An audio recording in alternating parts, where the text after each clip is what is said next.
Hey everyone, it's Naiharo here, and today I want to answer a question that I think is on a lot of people's minds. And I think a lot of people maybe are past the point of even questioning. They just feel like they know for sure that class identity is dead. And I think there's also a lot of fear around this sort of thing. Am I going to be able to play the way I want, the way I was able to play? Am I going to be able to play the class I was going to, I was playing before? And the short answer to that is no.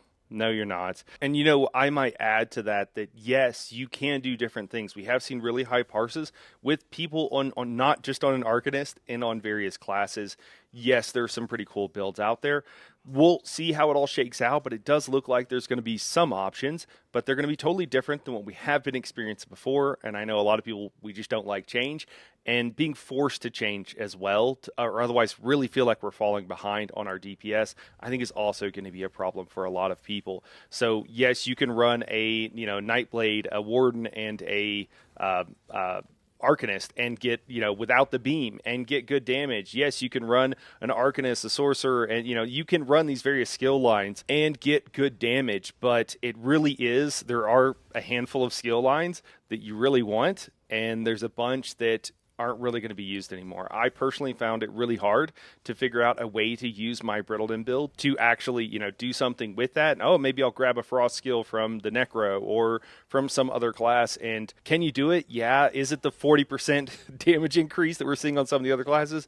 No, not at all. And it also makes for some awkward play styles. It doesn't feel like anything was planned out so that it meshed together. And so it really is a problem, I think, for most people. But we are seeing pretty much across the board now, and there could be some exceptions to this, but pretty much across the board that whenever you look at classes on the PTS and compare them to the multi-class versions of themselves up to various builds, you're often, when you add a different skill line, you're adding 10k. You're adding another 10k on top of that when you go for the second or third class, and really just depends, obviously, on your particular options. The bigger deltas are like 40k difference in damage. So can you still run your base class? Let's say you were parsing 100k on that. Yes, you can. And you know what? You might even get up to 105, 106k on that class, maybe even 110. If you multi-class, you're probably going to be able to do like 130, 140.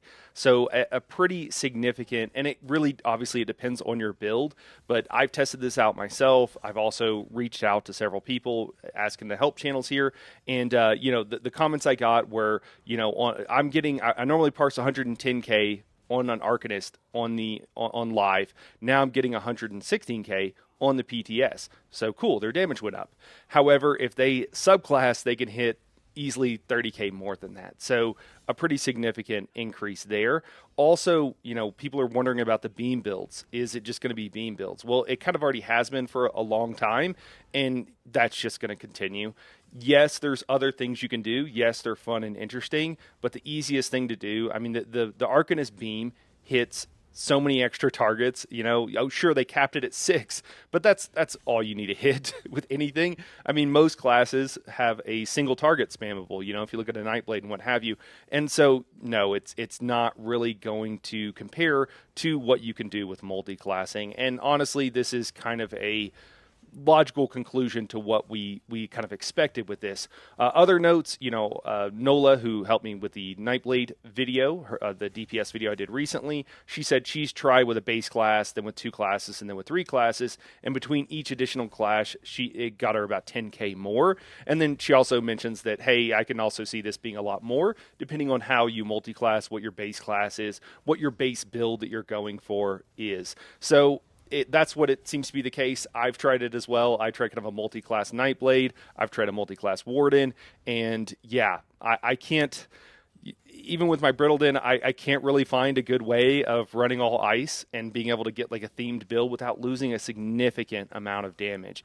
And, that was kind of the promise, is that we'd be able to run a lot of stuff, but I don't want to run something that is thematically appropriate if I'm going to lose 30% damage compared to what I could otherwise get. That's too much. So anyways, I just wanted to tell you guys, I just want to pass this up and say, hey, I don't know if anybody's done a video just directly addressing this, that is currently the state of the game on the PTS, and I think it's going to go live like that. Honestly, I think there'll be some tweaks and everything else.